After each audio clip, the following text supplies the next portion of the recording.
lo an nun har sa ti thing kham van ra tlai mon en chim lo la nui char ta kal thei na lam ka soi lo bong eng ki mat luk lo tu che pan tu kha kal san la I thian te hian a mel phakar zet po tu na chong kan kham ta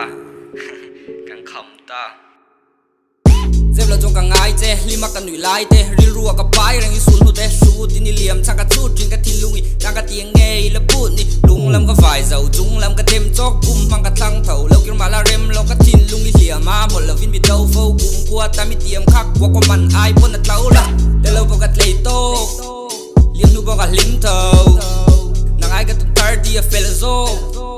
tin a le tin a ching zau de lo bo ka tlei to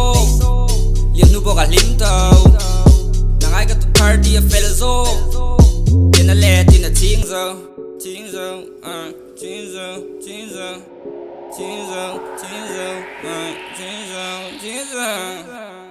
verse one tira ka ngai je ka ti kami shil tri fo ang thau do da ni ka tu na chu le player zu na wai ka sim ta biel pan da zai tu fak ve tu ling kis phe chu athiam bon na lau ti skill zo ka ter ji mo mar cha te ne ka te ki ni landan ai thak zek tu na chung ka zak let liam ra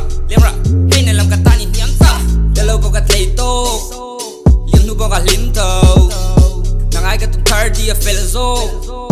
tin a le tin a ching zo de lo bo ka tlei to liam nu bo ka lim thau nang ai ka tu thar di a fel zo tin a le tin a ching zo